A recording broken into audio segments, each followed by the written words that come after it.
اعوذ باللہ من الشیطان الرجیم بسم اللہ الرحمن الرحیم۔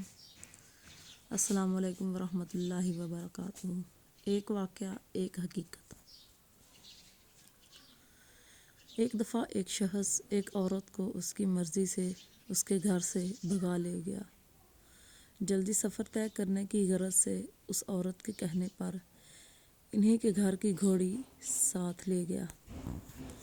کچھ سفر کے بعد راستے میں ایک ندی آئی تو گھوڑی بجائے گزرنے کے پانی میں بیٹھ گئی۔ اس شخص نے حیران ہوتے ہوئے عورت سے پوچھا کہ یہ پانی میں کیوں بیٹھ گئی ہے؟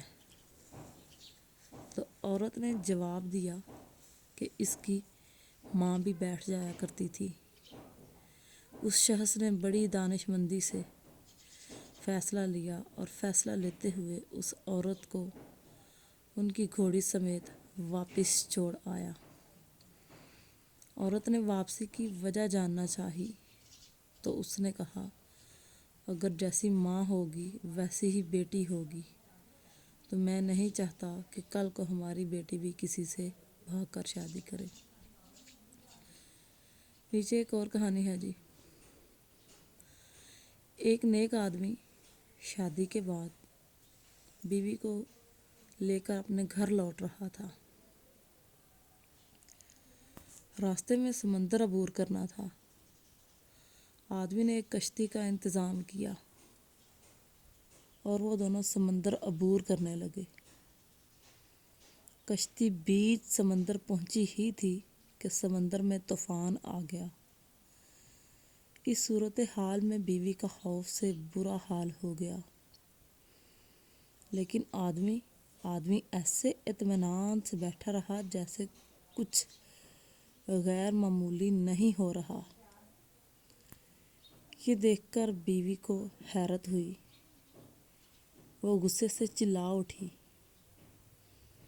آپ کو نظر نہیں آ رہا؟ طوفان کشتی کو ڈبونے لگا ہے، ہماری موت سر پر ہے اور آپ اطمینان سے بیٹھے ہیں۔ یہ سنتے ہی خاوند نے اپنی تلوار میان سے نکالی اور بیوی کی شہرگ پر رکھ دی۔ بیوی ہنس پڑی اور بولی، یہ کیسا مذاق ہے؟ خاوند نے پوچھا، کیا آپ ابھی موت سے خوفزدہ نہیں ہو رہی؟ کیا آپ کو نہیں لگ رہا کہ میں آپ کا گلا کاٹ دوں گا؟ یہ سن کر بیوی ہنس پڑی اور بولی، مجھے آپ پر اور آپ کی محبت پر پورا اعتماد ہے۔ مجھے پتہ ہے کہ آپ مجھ سے بے پناہ محبت کرتے ہیں اور یہ تلوار آپ کے ہاتھ میں ہے تو مجھے کوئی نقصان نہیں پہنچا سکتی۔ یہ سن کر خاوند بولا، جیسے آپ کو میری محبت پر اعتماد ہے ویسے ہی مجھے اللہ کی محبت پر یقین ہے اور یہ طوفان بھی اللہ کے ہاتھ میں ہے۔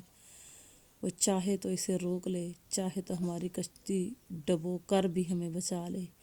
یاد رکھو، جو بھی فیصلہ کرے اللہ، جو بھی فیصلہ کرے وہ ہمارے حق میں بہترین ہوتا ہے۔ شکریہ۔ ویڈیو پسند آئی ہو تو ویڈیو کو لائک کریں، شیئر کریں اور میرے چینل کو سبسکرائب کریں۔